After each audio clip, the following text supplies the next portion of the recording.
ಇವತ್ತು ನಾನು ನಿಮಗೆ ಒಂದು ಮಹಾತಾಯಿಯ ಬಗ್ಗೆ ಹೇಳಲಿಕ್ಕೆ ಹೊರಟಿದ್ದೀನಿ. ಅದು ಬೇರೆ ಯಾರೂ ಅಲ್ಲ, ಬಾಡಿಗೆ ತಾಯಿ ಅಥವಾ ಸರೋಗೇಟ್ ಮದರ್.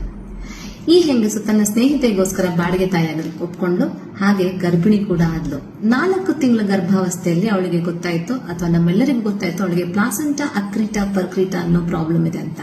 ಇದ್ರಲ್ಲಿ ಏನಾಗತ್ತಂದ್ರೆ, ಕಸ ಅಥವಾ ಪ್ಲಾಸೆಂಟಾ ಅನ್ನೋದು ಗರ್ಭಕೋಶಕ್ಕೆ ಮಾತ್ರ ಸೀಮಿತ ಆಗಿರೋದಿಲ್ಲ. ಇದು ಗರ್ಭಕೋಶದ ಮಾಂಸಖಂಡಗಳನ್ನು ಸೀಳ್ಕೊಂಡು ಬಂದು ಮೂತ್ರಚೀಲದ ಒಳಗೆ ಕೂಡ ಇನ್ವೇಡ್ ಆಗ್ಬಿಟ್ಟಿರುತ್ತೆ.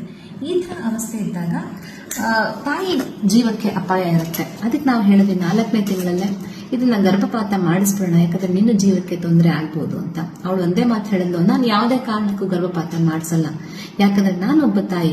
ನಾನು ತಾಯಿ ಆಗ್ಲಿಕ್ಕೆ ಮುಂಚೆ ನನಗೂ ಕೂಡ ಬಂಜೆತನದ ಸಮಸ್ಯೆ ಇತ್ತು. ಆ ಬಂಜೆತನದ ನೋವು ಏನನ್ನೋದು ನನಗೆ ಗೊತ್ತಿದೆ. ನನ್ನ ಸ್ನೇಹಿತೆ ಈಗಷ್ಟೇ ಖುಷಿಯಾಗಿದ್ದಾಳೆ, ಇನ್ನೊಂದು 5 ತಿಂಗಳ ಮಗು ಡೆಲಿವರಿ ಆಗ್ಬಿಡ್ಬೋದು ಅಂತ.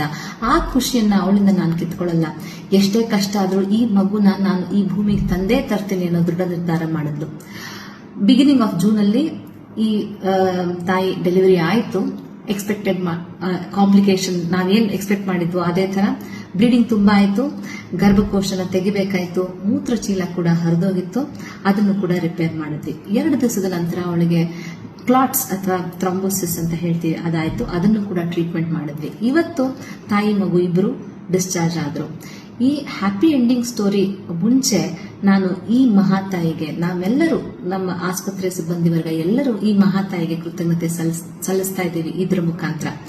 ಇದ್ರ ಜೊತೆಗೆ ನಾವೆಲ್ಲರೂ ಏನ್ ತಿಳ್ಕೊಬೇಕಂದ್ರೆ, ಒಂದು ತಾಯಿ ಮನಸ್ಸು ಎಷ್ಟು ಇಂಪಾರ್ಟೆಂಟ್ ಆಗುತ್ತೆ ಆ ಗರ್ಭಾವಸ್ಥೆ ಕಂಟಿನ್ಯೂ ಆಗೋದಕ್ಕೆ ಅಂತ.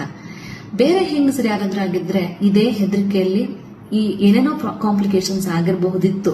ಆದ್ರೆ ಈ ತಾಯಿ ದೃಢ ನಿರ್ಧಾರ ಒಂದೇ ಇವತ್ತಿನ ಈ ಹ್ಯಾಪಿ ಎಂಡಿಂಗ್ಗೆ ಕಾರಣ.